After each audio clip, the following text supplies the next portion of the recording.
17-year-old Zara Mitchell sits in first-class seat 2A, her hands trembling as she dials a number that will change everything.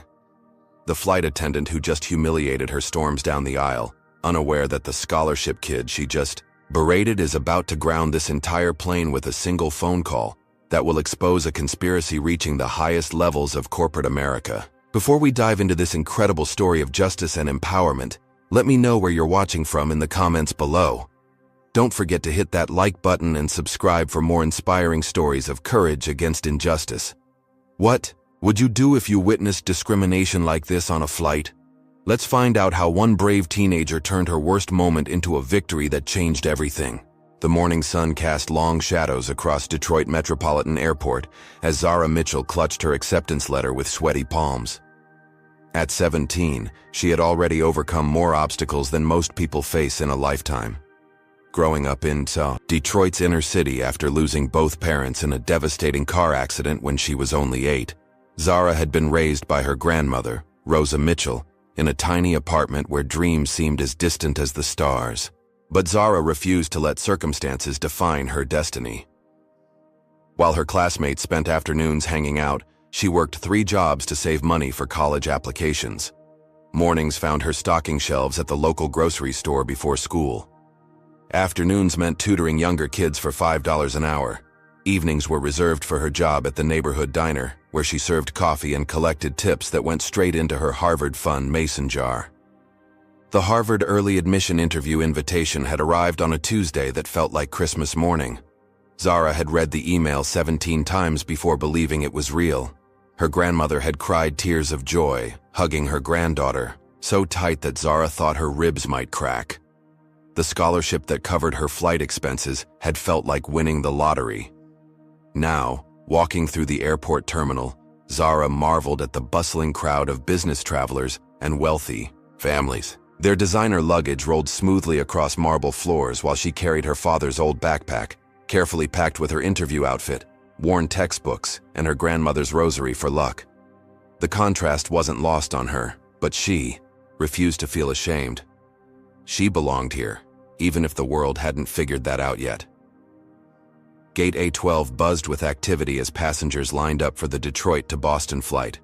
Zara checked her boarding pass for the 100th time. Seat 2A, first class. The scholarship organization had specifically arranged premium seating, explaining that students deserved to arrive at their interviews feeling confident and well-rested. Zara had never sat in first class before. The excitement mixed with nervousness created butterflies in her stomach that felt more like eagles. As she approached the boarding gate, Zara noticed the stares. Whispered conversations paused when she walked by. An elderly woman clutched her purse tighter. A businessman in an expensive suit looked her up and down with obvious disapproval. Zara kept her head high, remembering her grandmother's words. "Baby, you walk into any room like you own it, because your dreams are just as valid as anyone else's." The boarding process began with first-class passengers. Zara took a deep breath and handed her boarding pass to the gate agent, a middle-aged black woman who smiled warmly and wished her good luck. But as Zara stepped onto the plane, the atmosphere shifted dramatically. Flight attendant Jessica Whitmore, a blonde woman in her 30s with perfectly applied makeup and a smile that didn't reach her eyes, examined Zara's boarding pass with excessive scrutiny. "This is first class," she said curtly, as if Zara might have wandered into the wrong section by mistake. "Yes, ma'am. Seat 2A," Zara replied politely, showing her pass again. Jessica studied the pass for an uncomfortably long time, turning it over and checking the details twice. "I need to verify this with my supervisor," she announced loudly enough for other passengers to hear. Several heads turned to watch the interaction, some with curiosity, others with obvious judgment. While Jessica disappeared to consult with her supervisor, Zara stood awkwardly in the aisle. Other first-class passengers squeezed past her with annoyed expressions, muttering comments like, "What's the holdup?" and "Some people don't understand how this works." A well-dressed woman with diamond earrings shook her head disapprovingly and whispered to her husband, "I don't know how she afforded that seat." In seat 1A, an elderly white businessman named Mr. Harrison looked up from his newspaper and offered, Zara a kind nod. His eyes held warmth and understanding that provided a small comfort in the sea of hostility. He reminded her of her high school principal, Mr. Thompson, who had believed in her when nobody else did. Jessica returned with a supervisor, Margaret Stone, whose cold expression matched her steel-gray hair. Together they examined Zara's boarding pass as if it were evidence in a criminal investigation. "We're going to need to see additional identification," Margaret declared. Zara's internal monologue began racing. She had done nothing wrong, yet she felt like a criminal. This was supposed to be the beginning of her new life, her chance to prove that a girl from Detroit's toughest neighborhood could succeed anywhere. Instead, she was being treated like an intruder who had somehow snuck into a place where she didn't belong. She reached into her backpack and pulled out her driver's license, student ID, and the official Harvard interview confirmation letter. The documentation that had taken months to gather, representing years of hard work and sacrifice, was scrutinized by two women who seemed determined to find something wrong. As passengers continued boarding, Zara caught fragments of conversations.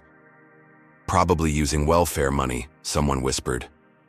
"These people always try to game the system," another voice added. The judgment felt suffocating, but Zara forced herself to remain calm and dignified. Her grandmother had prepared her for moments like this, warning her that the world outside their neighborhood wouldn't always welcome her with open arms. But nothing could have prepared her for what was about to unfold 35,000 feet above the ground. The Boeing 737 pushed back from the gate precisely on schedule, but for Zara Mitchell, time seemed to crawl as the engines roared to life. She had finally been allowed to take her seat in 2A after Jessica Whitmore and Margaret Stone completed their verification process, but their scrutiny hadn't ended with takeoff. If anything, it had intensified. As the plane climbed toward cruising altitude, Zara tried to focus on the interview questions she had practiced hundreds of times. She pulled out her worn copy of The Souls of Black Folk by W.E.B. Du Bois, hoping to review key passages that might come up in discussion. But concentration proved impossible with Jessica's eyes constantly trained on her, like a hawk watching prey. Every few minutes, Jessica found an excuse to walk past Zara's row. First, she adjusted the overhead bins that were already perfectly secured. Then she checked seatbelt compliance, despite the fact that Zara's was clearly fastened. When Zara shifted in her seat to get more comfortable, Jessica immediately appeared to ask if there was a problem with her seating assignment. The other first-class passengers began to notice the pattern. Some seemed entertained by the spectacle, whispering among themselves and casting judgmental glances in Zara's direction. Others looked uncomfortable but said nothing, burying themselves in magazines and laptops to avoid getting involved. The elderly businessman, Mr. Harrison, observed everything with growing concern, his kind eyes reflecting the injustice unfolding before him. 20 minutes into the flight, the situation escalated dramatically. A well-dressed couple in seats 3C and 3D began complaining loudly about Zara's presence. "This is supposed to be first class," the woman announced to anyone within earshot. "I didn't pay premium prices to sit next to someone who clearly doesn't belong here." Her husband nodded in agreement, adding, "There should be better screening processes. Anyone can just walk onto a plane these days." Their voices carried throughout the cabin, and Zara felt her cheeks burn with humiliation. She had never done anything to deserve this treatment, yet she was being made to feel like her very existence was offensive. Jessica seized the opportunity to escalate her harassment. Approaching Zara with Margaret Stone in tow, she announced in a voice loud enough for the entire first-class section to hear, "Ma'am, we're going to need to verify your ticket validity once more. There have been concerns raised about unauthorized upgrades." Zara's heart pounded as she realized this was no longer about verification. This was about power, control, and the assumption that a young black woman couldn't possibly belong in first class through legitimate means. "I've already shown you my documentation," she replied, keeping her voice steady despite the tremor in her hands.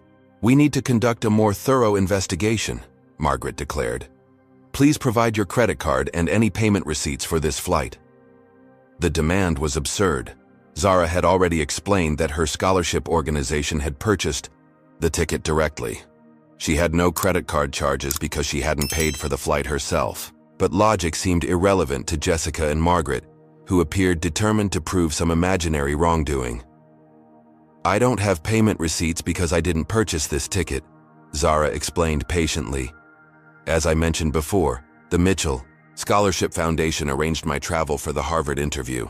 Jessica's eyes narrowed. "That's convenient. And I suppose you have documentation proving this scholarship exists?" The question hit Zara like a physical blow.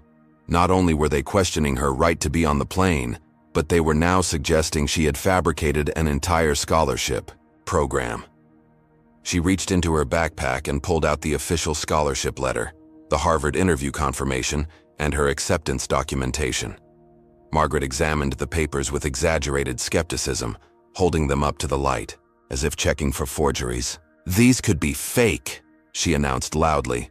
"We see this kind of scam all the time. Young people creating false documents to get free upgrades." The accusation hung in the air like poison gas. Other passengers turned to stare, some recording the interaction with their phones. Zara felt exposed and vulnerable, as if her entire life was being put on trial at 35,000 feet.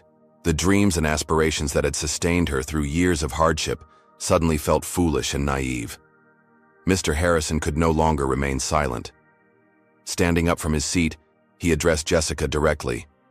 "This young lady has shown you proper documentation multiple times. Your continued harassment is completely inappropriate." Jessica whirled around to face him, her professional facade cracking to reveal the ugly prejudice beneath. "Sir, please return to your seat. This is a security matter that doesn't concern you." "Discrimination concerns every decent person," Mr. Harrison replied firmly. "I've been flying for 40 years, and I've never seen a passenger treated this shamefully."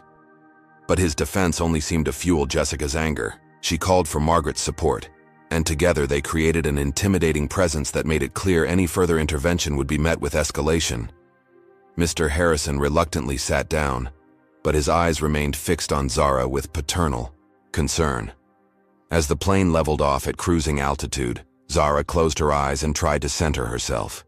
She thought about her grandmother's sacrifices, working double shifts at the hospital to keep food on the table and clothes on Zara's back. She thought about her parents, who had died too young but had instilled in her a fierce determination to succeed despite the odds.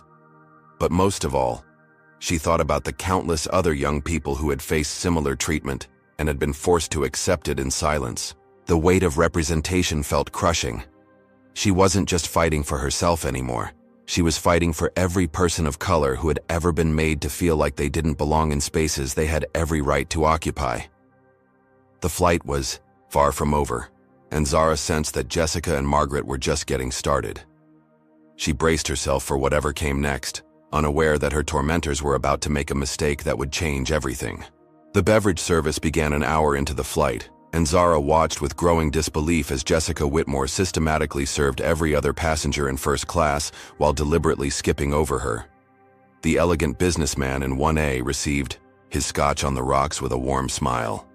The complaining couple in row 3 were offered champagne and gourmet snacks with theatrical politeness. Even the teenager in 4B, who appeared to be no older than Zara herself, was served a Coca-Cola and treated with respect.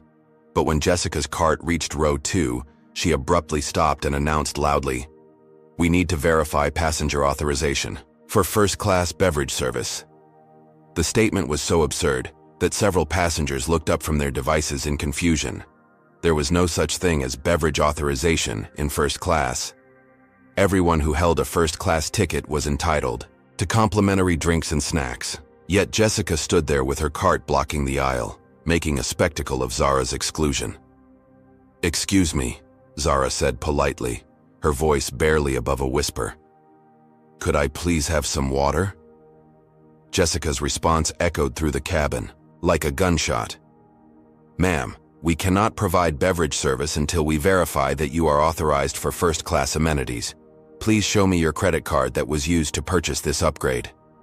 The demand was not only unreasonable, but impossible to fulfill. Zara had already explained multiple times that she hadn't purchased the ticket herself.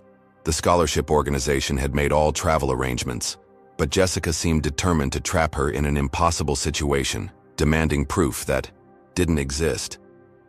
"I've already explained that my scholarship foundation purchased my ticket," Zara replied, her patience wearing thin. "I have all the documentation you need." Jessica's voice rose to a volume that commanded the attention of the entire first-class cabin. "Ma'am, presenting false documents to obtain fraudulent upgrades is a federal crime. We have protocols for dealing with suspicious passengers who attempt to scam airline services." The words "federal crime" and "fraudulent" hung in the air like accusations in a courtroom. Zara felt her face burn with humiliation as every passenger turned to stare at her. Some were openly recording the confrontation with their phones, capturing her mortification for posterity. Others whispered among themselves, passing judgment on a situation they didn't understand. Margaret Stone materialized beside Jessica like a vulture circling wounded prey. "We're going to need to conduct a full investigation," she announced. "Please prepare to be relocated to the rear of the aircraft while we sort this out." The threat of being moved to economy class felt like the final insult. Zara had done absolutely nothing wrong. She had valid documentation, a legitimate reason for travel, and a first-class ticket that had been purchased through proper channels. Yet she was being treated like a criminal who had somehow infiltrated a space where she didn't belong. "I have a right to remain in my assigned seat," Zara said, her voice stronger now despite the tremor in her hands. "I've shown you all the documentation you've requested, and I haven't violated any airline policies." Jessica's laugh was cold and condescending. "Rights? Honey, you're on an airplane. The crew has absolute authority to ensure passenger safety and security. When we have concerns about fraudulent activity, we have the power to take appropriate action." What happened next would be seared into Zara's memory forever. Jessica picked up the intercom handset and made an announcement that could be heard throughout the entire aircraft. "Ladies and gentlemen, we have a security situation in first class that requires immediate attention. Please remain seated while our crew addresses concerns about unauthorized passenger accommodation." The announcement sent shockwaves through the cabin. Passengers in economy class craned their necks to see what was happening. Flight attendants from other sections hurried forward to assist. The air marshal, who had been seated inconspicuously in 12F, began making his way toward the front of the plane. Zara felt the walls closing in around her. This had escalated far beyond simple discrimination into something that could potentially destroy her future. If she were arrested or detained, her Harvard interview would be canceled. Her scholarship could be revoked. Years of hard work and sacrifice would be destroyed by false accusations and racial prejudice. But it was Mr. Harrison's reaction that truly broke her heart. The elderly businessman stood up with tears in his eyes and addressed the cabin. "This is disgraceful.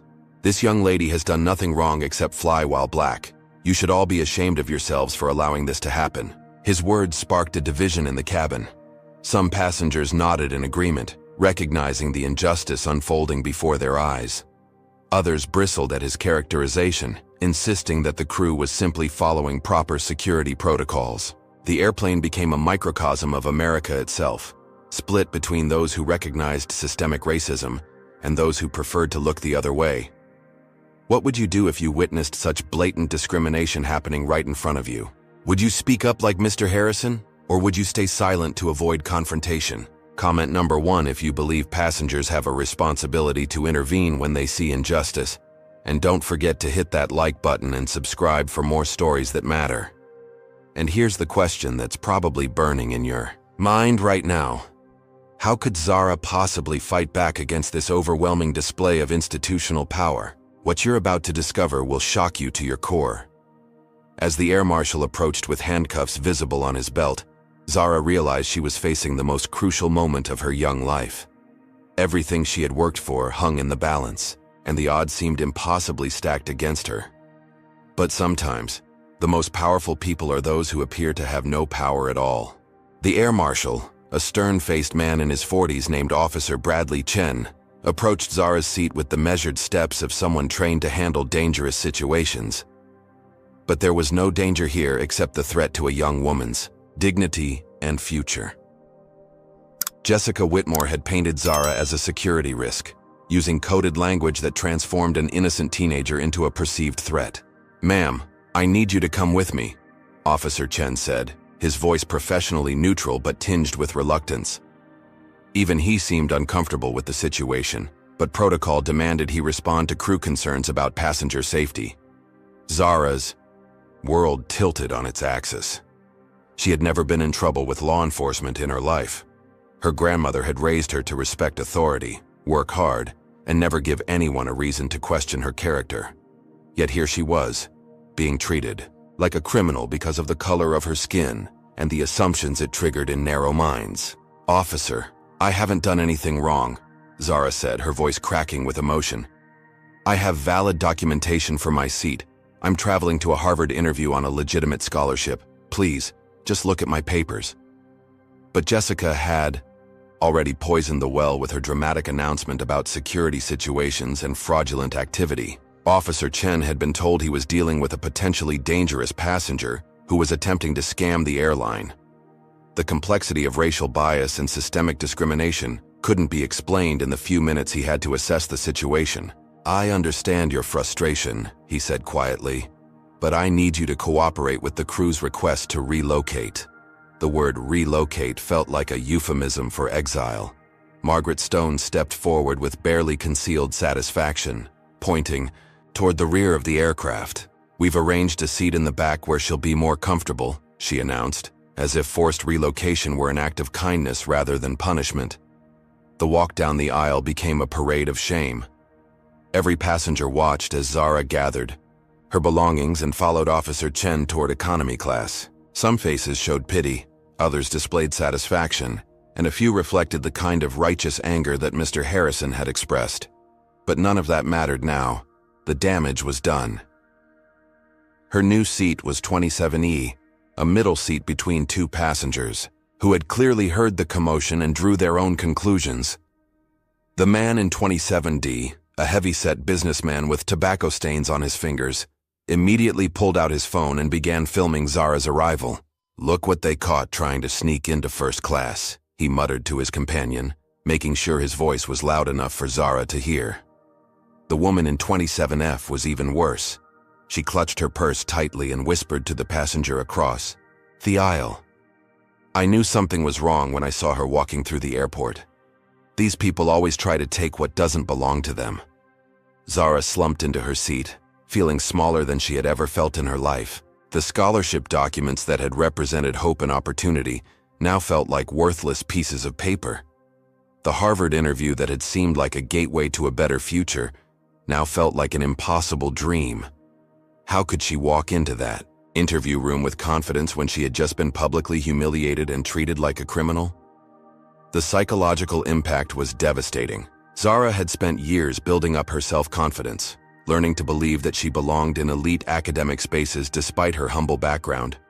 Her high school counselors had worked tirelessly to convince her that she was Harvard material. Her grandmother had sacrificed everything to give her opportunities. Yet 15 minutes of systematic humiliation had nearly destroyed years of careful confidence building. As the plane continued its journey toward Boston, Zara overheard Jessica and Margaret discussing the incident with other crew members. Their voices carried clearly through the thin cabin walls, and their words cut like knives. "These scholarship kids think they can game the system," Jessica was saying. "They get one break and suddenly think they're entitled to everything." Margaret's response was even more damaging. "I've seen it before. They create fake documents, claim victim status, and try to guilt their way into accommodations they haven't earned. It's actually insulting to legitimate passengers who work hard for their privileges." The conversation revealed the depth of their prejudice. This wasn't just about airline policies or security concerns.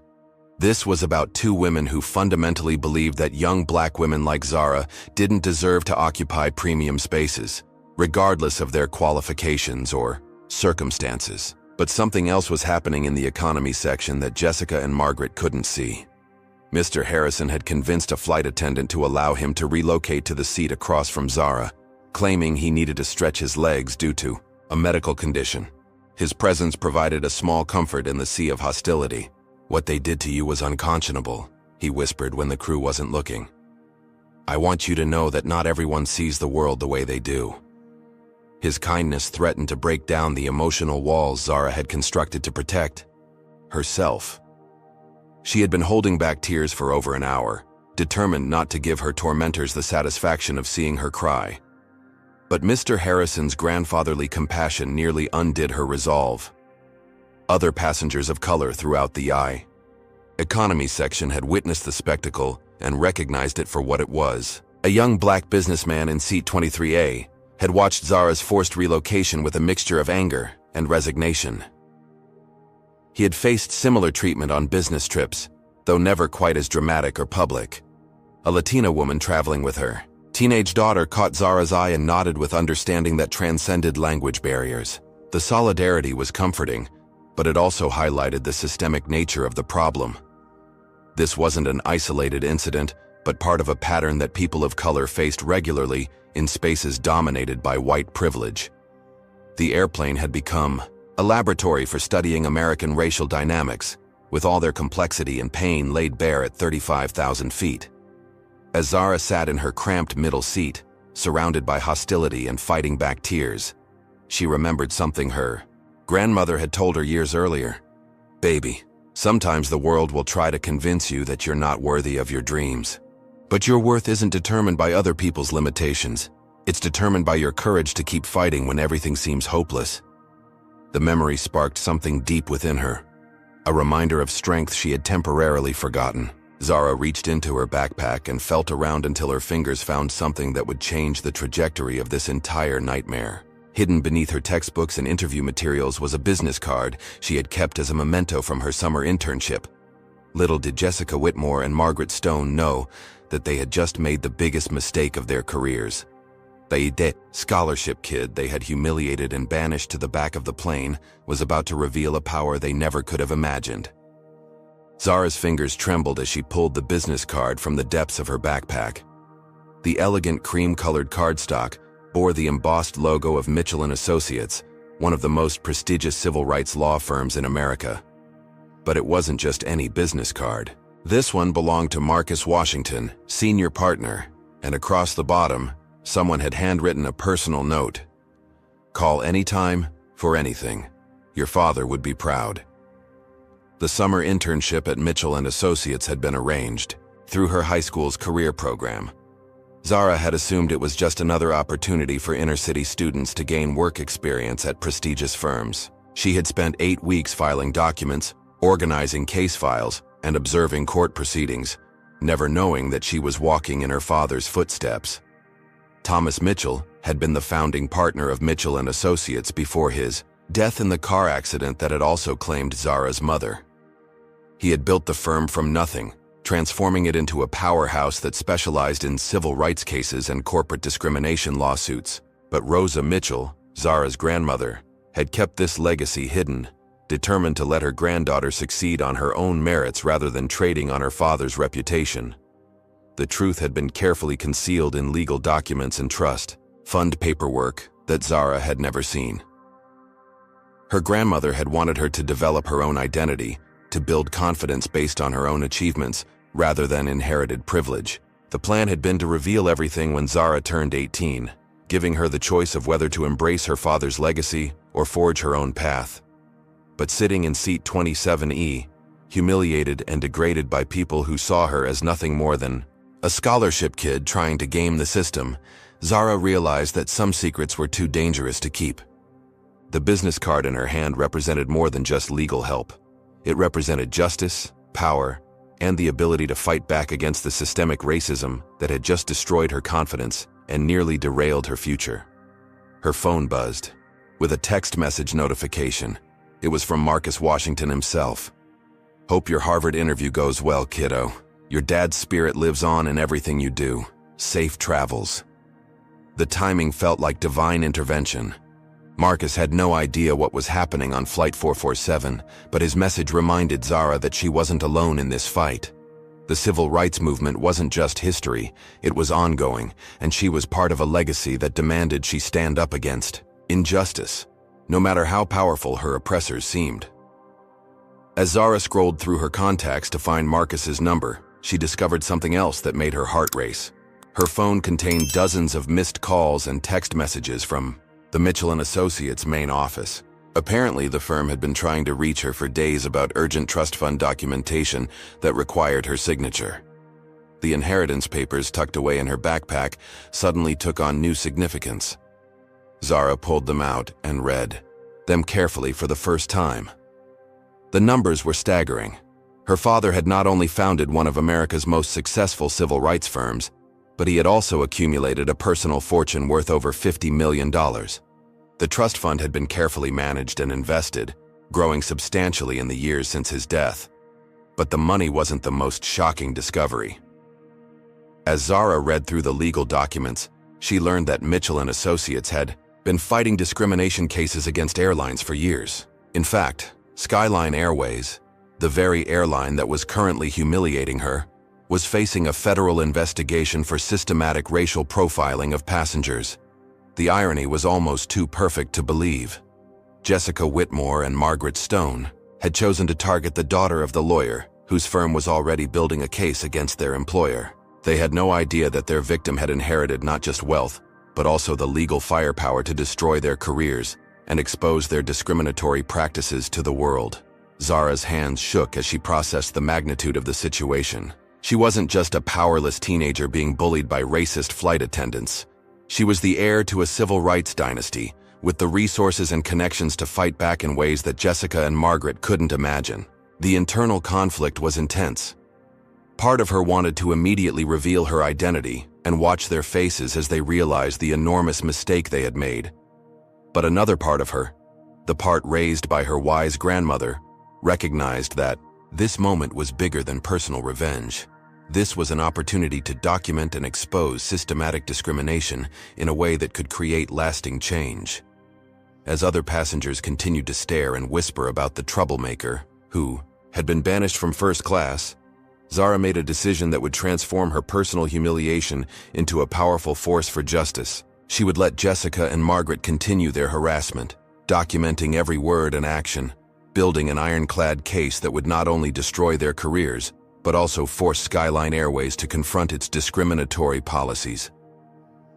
The phone call she was about to make would set in motion a legal earthquake that would be felt throughout the entire airline industry. But first, she needed to gather more evidence. The systematic humiliation she had endured was about to become the foundation for one of the most significant civil rights cases of the 21st century.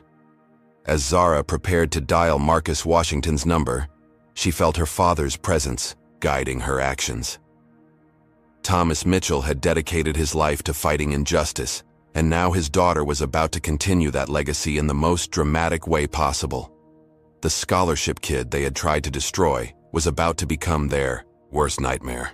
Zara's finger hovered over Marcus Washington's contact number as she composed herself for what would be the most important phone call of her life. Around her, the economy cabin buzzed with the uncomfortable energy of passengers who had witnessed something troubling but weren't quite sure what to do about it. The man in 27D continued filming intermittently, hoping to capture more drama for his social media followers. When Marcus answered on the second ring, his voice carried the warm familiarity of someone who had watched Zara grow up, even from a distance. "Zara, I was just thinking about you. How's the Harvard trip going?" "Marcus," Zara whispered, keeping her voice low enough that other passengers couldn't hear. "I need help. I'm on Skyline Airways Flight 447, and I'm being discriminated against by the crew. They've moved me from first class, accused me of fraud, and threatened to have me arrested." The silence on the other end of the line lasted only seconds, but Zara could almost hear the legal machinery in Marcus's mind beginning to turn. When he spoke again, his voice had transformed from grandfatherly warmth to the steel-edged tone of a courtroom warrior. "Tell me everything, and don't leave out a single detail," he commanded. "I'm recording this call for legal purposes." For the next 10 minutes, Zara recounted every moment of her ordeal, from the initial boarding pass scrutiny to her forced relocation to economy class. Marcus asked pointed questions about witnesses, specific words used by the crew, and whether other passengers had recorded any interactions. His experience with airline discrimination cases was evident in the precision of his questioning. "Zara, you need to know something," Marcus said when she finished her account. Skyline Airways is currently under federal investigation for exactly this kind of behavior. We've been building a class action case against them for over 2 years. Your incident isn't isolated. It's part of a systematic pattern of racial profiling. The revelation hit Zara like lightning. She wasn't just a random victim. She had stumbled into the middle of an ongoing legal battle that could reshape how airlines treated passengers of color. The discrimination she had suffered was about to become Exhibit A in a federal case that could result in millions of dollars in damages and fundamental policy changes. Marcus's voice became urgent. I'm conferencing in several people who need to hear this. Stay on the line. Within minutes, Zara found herself speaking with federal aviation investigators, civil rights attorneys, and even a contact at the Department of Transportation. Each person asked specific questions about her treatment, the crew members' names, and the exact nature of the discriminatory actions. The phone call that had started as a cry for help was rapidly becoming a formal legal proceeding.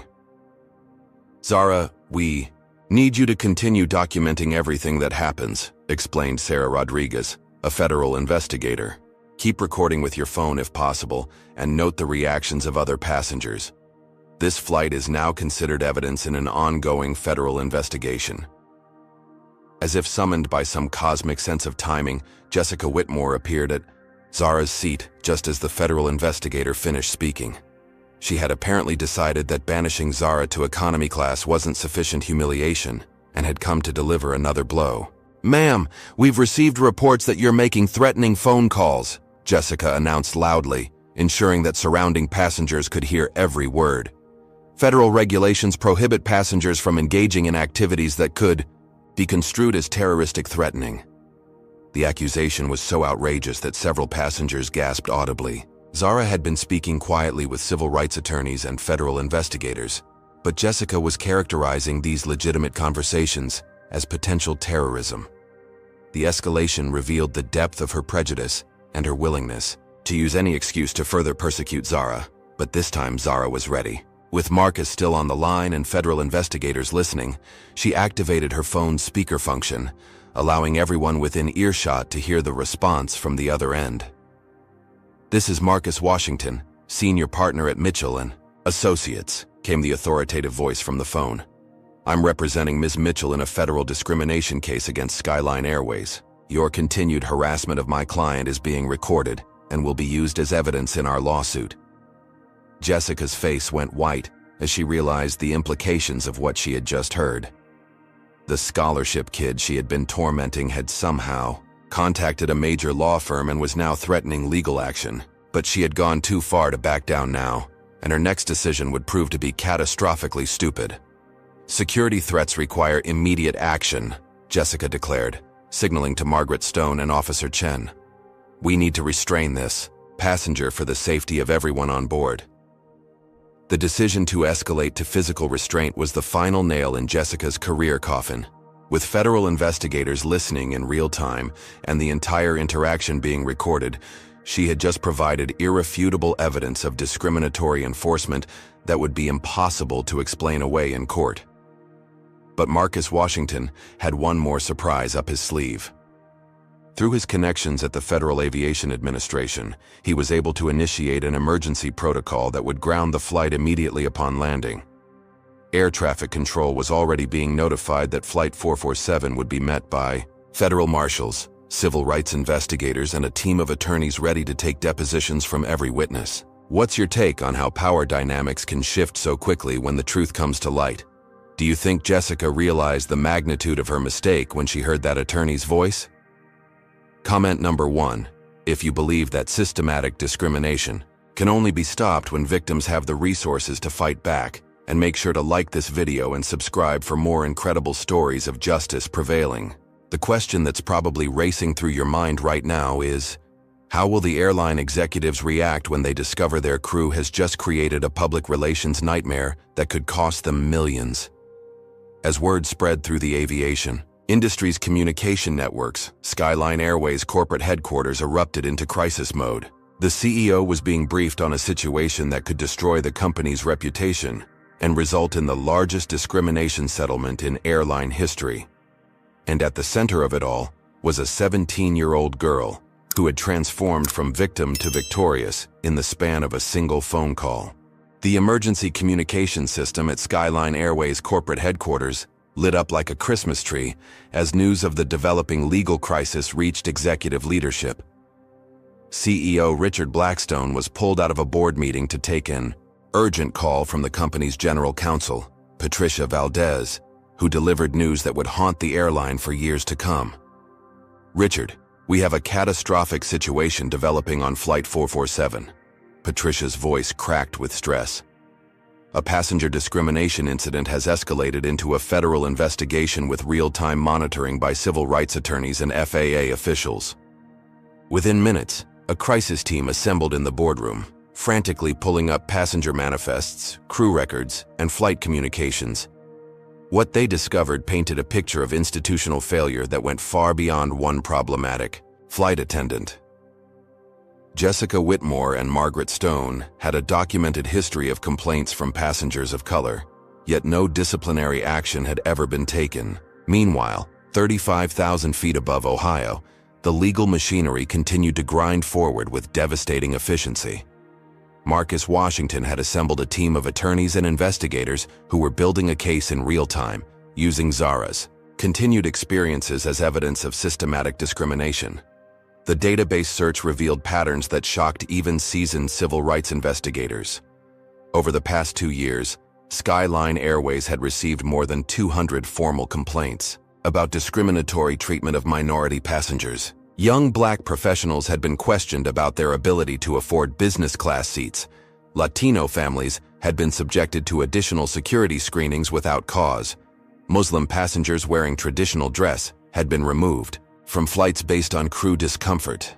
But the most damning evidence came from internal company emails that were subpoenaed within hours of Zara's phone call. A federal judge had issued an emergency order allowing investigators to examine Skyline Airways' corporate communications, and what they found was a smoking gun that would make the case impossible to defend.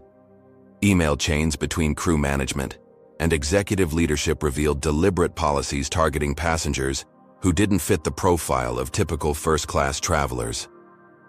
Training materials instructed crew members to be especially vigilant when young people of color occupied premium seats, suggesting they were more likely to be using fraudulent means to secure upgrades. The conspiracy reached shocking depths.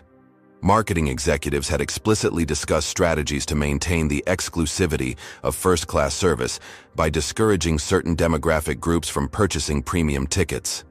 Customer service representatives had been trained to create additional barriers for minority passengers seeking seat upgrades or service accommodations. As federal investigators dug deeper, they discovered that Zara's case was not unique, but part of a broader pattern of systematic exclusion. A Harvard business student named Marcus Thompson had been removed from a first-class seat the previous month after crew members questioned his student status and demanded proof of payment. A young Black doctor traveling to a medical conference had been accused of stealing someone else's boarding pass when she attempted to board with a first-class ticket her hospital had purchased. The scope of the discrimination was staggering.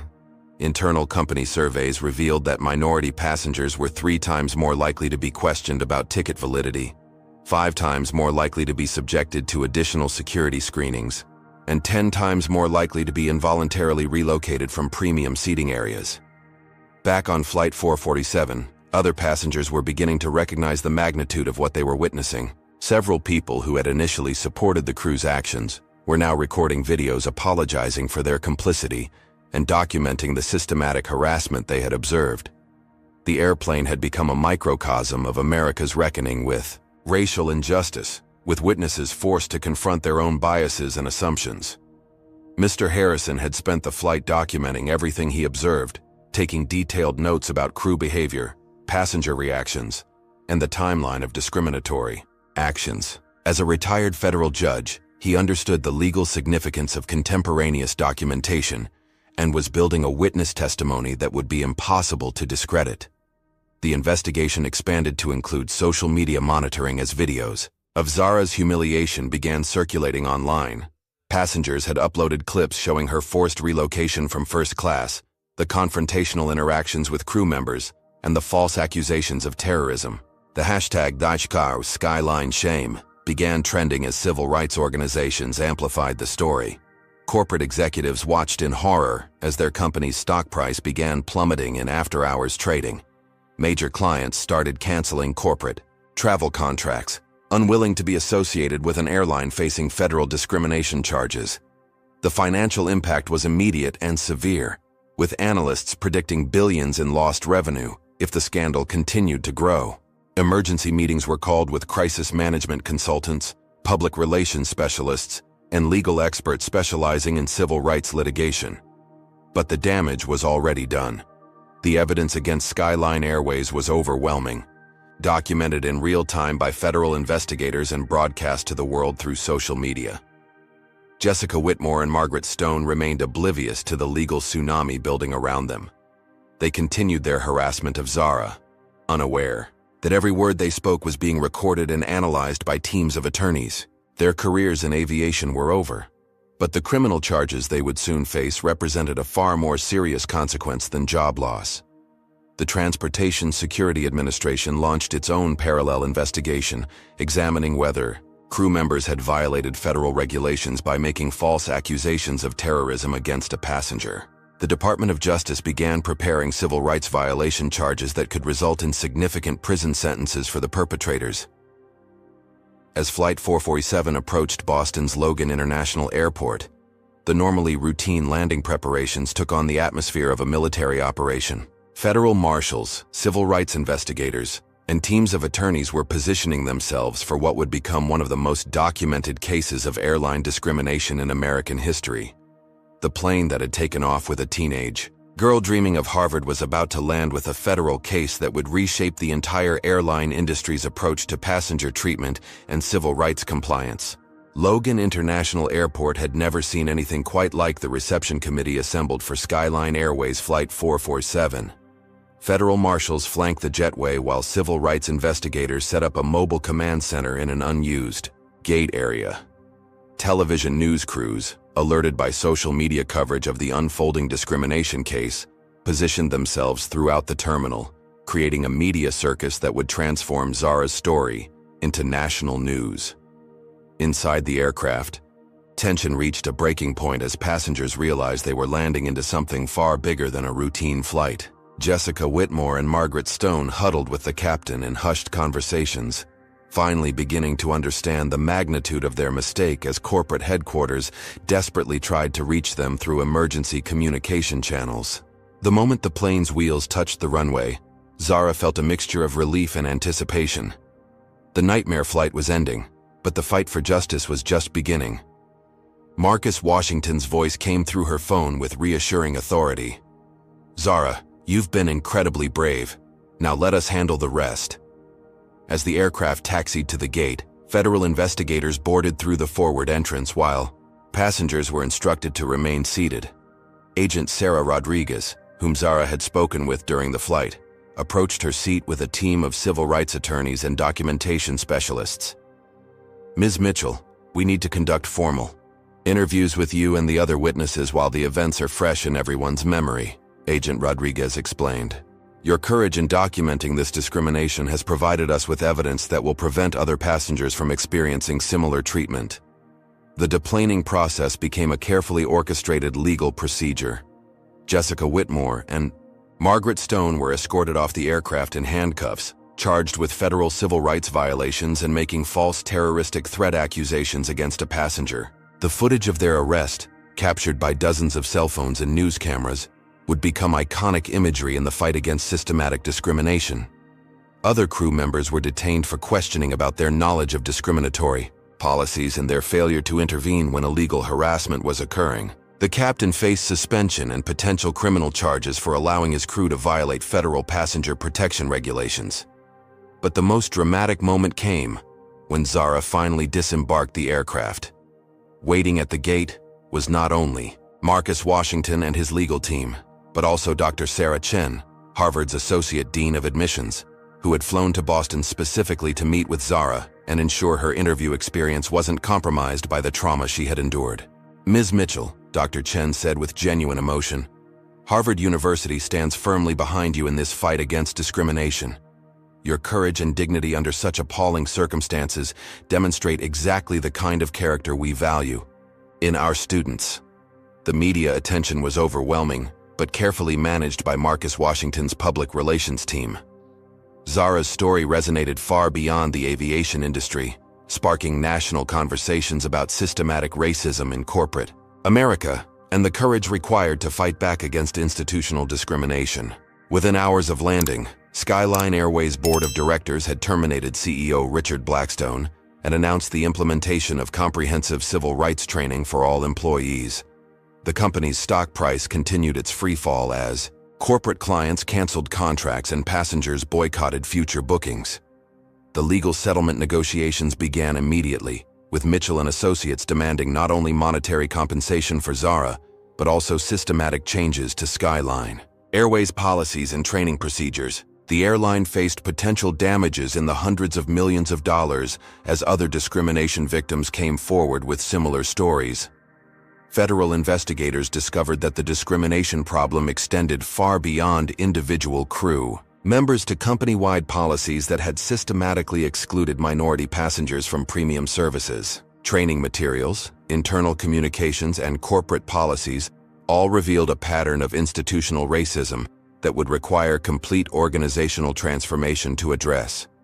Congressional leaders announced immediate hearings on airline discrimination, with Transportation Secretary Amanda Williams calling for industry-wide reforms to protect passenger civil rights. The Federal Aviation Administration implemented emergency regulations, requiring all airlines to submit detailed reports on passenger complaint patterns and crew training protocols. Zara's Harvard interview, when it finally took place 2 days later, became a celebration rather than an evaluation. Her handling of the discrimination crisis had demonstrated leadership, courage, and integrity that impressed admissions officers far more than any standardized test score ever could. The interview panel, led by Professor Michael Rodriguez, told Zara, "What you've accomplished in the past week goes far beyond academic achievement. You've shown that one person with courage and conviction can challenge systematic injustice and create lasting change."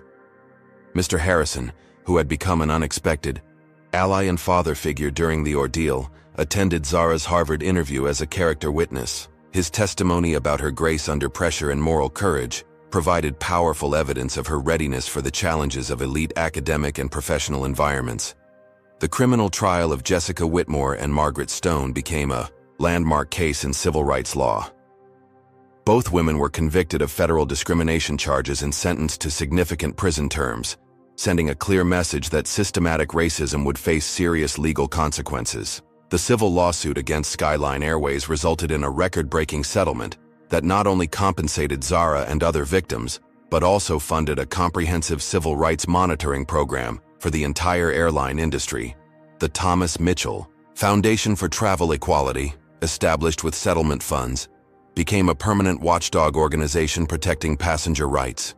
6 months after Flight 447 made international headlines, Zara Mitchell stood in Harvard Yard surrounded by autumn leaves and a sense of purpose she had never imagined possible. The discrimination incident that had nearly destroyed her confidence had instead launched her into a role as one of America's most prominent young civil rights advocates. The Mitchell and Associates settlement with Skyline Airways had reached $57 million, the largest airline discrimination payout in American history, but Zara had insisted that the majority of the funds be used to establish the Thomas Mitchell Foundation for Travel Equality, ensuring that future victims of discrimination would have the resources to fight back against institutional racism. Her Harvard experience had exceeded every expectation. Professors competed to have her in their classes, recognizing that her real-world experience with systematic discrimination provided insights that couldn't be taught from textbooks.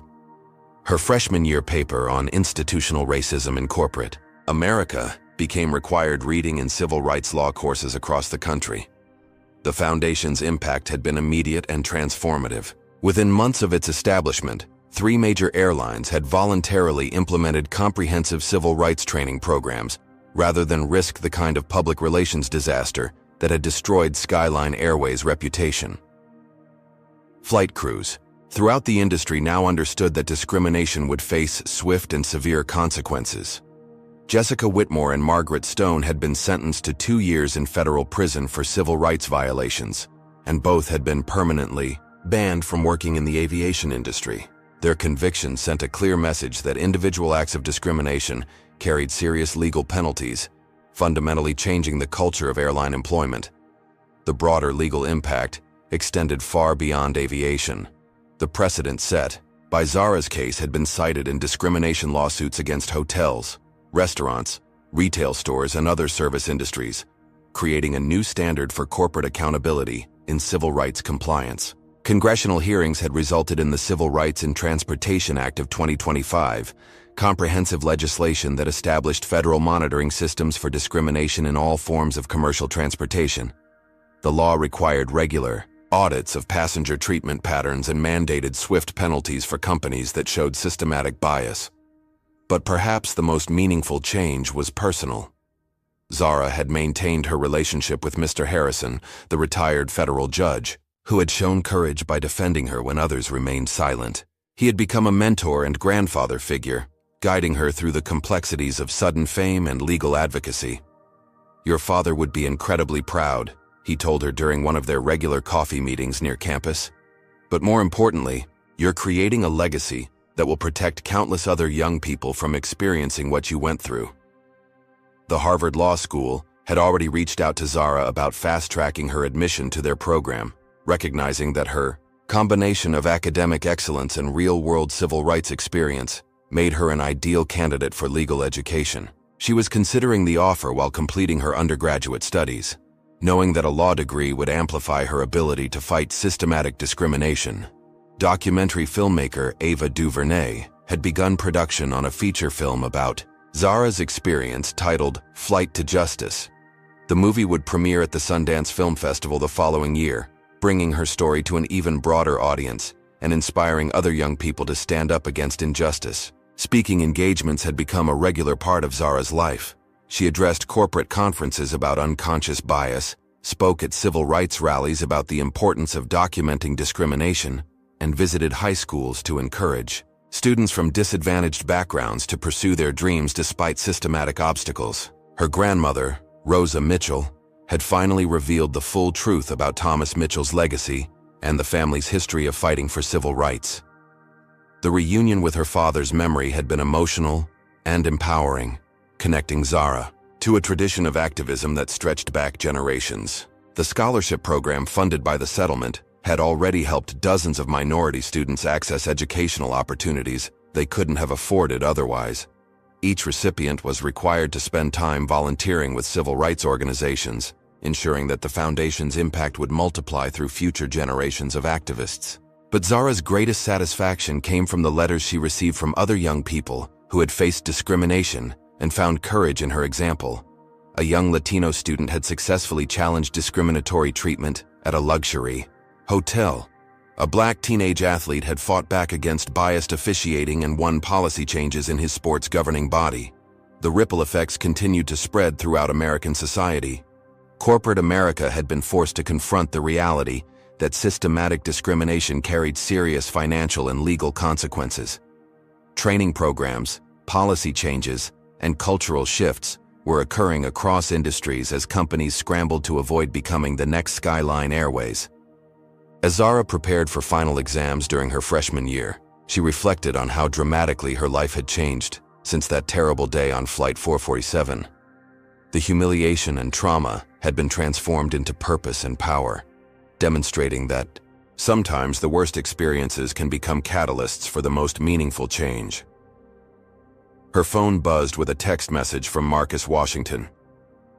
"Zara, we just received confirmation that the Supreme Court will hear arguments in the Mitchell Foundation's case against discriminatory AI algorithms in hiring. Your father's firm continues to break new ground thanks to your courage." The future stretched ahead with unlimited possibilities. Zara knew she would spend her life fighting against systematic discrimination, whether through law, advocacy, or public service. The scared 17-year-old who had been humiliated on an airplane had grown into a confident young woman who understood her power to create lasting change. Looking back at that transformative flight, Zara realized that Jessica Whitmore and Margaret Stone had unknowingly done her an enormous favor. Their discrimination had awakened a sleeping giant, unleashing forces that would protect countless future victims from similar treatment. The scholarship kid they had tried to destroy had become their worst nightmare. A wealthy, powerful, and determined advocate for civil rights who would never stop fighting against the kind of systematic racism they had represented. Justice had been served, but more importantly, a new generation of civil rights leadership had been born. Zara Mitchell's extraordinary journey teaches us profound lessons about courage, justice, and the power of standing up against discrimination. Her story demonstrates that systematic oppression thrives when good people remain silent, but crumbles when individuals find the strength to fight back. The most important lesson is that our backgrounds don't define our worth or potential. Despite facing humiliation and prejudice, Zara never allowed others' limited perspectives to diminish her self-belief. Her experience reveals how discrimination often operates through institutional policies and unconscious bias, rather than overt hatred. The airline's systematic targeting of minority passengers shows how prejudice can become embedded in corporate culture, affecting countless victims over time. However, Zara's response proves that one person's courage can expose these patterns and create lasting change. The story also highlights the importance of allies like Mr. Harrison, who used his privilege and position to support justice. His intervention reminds us that combating discrimination requires collective action from people of all backgrounds. Finally, Zara's transformation from victim to advocate illustrates how our most painful experiences can become sources of purpose and power, inspiring others to pursue their dreams despite seemingly impossible obstacles. What would you do if you witnessed discrimination like this happening in your community? How can we all become better allies in the fight against systematic racism? Share your thoughts in the comments below, and let us know if you've ever had to stand up against injustice in your own life. Don't forget to like this video if Zara's story inspired you, subscribe for more incredible tales of courage and justice, and share this story with someone who needs to hear that standing up for what's right can change the world. Your voice matters, your courage counts, and together we can create a more just society for everyone. Thank you for joining us on this incredible journey from discrimination to triumph. And remember that sometimes the most powerful people are those who refuse to accept injustice, no matter how impossible the odds may seem.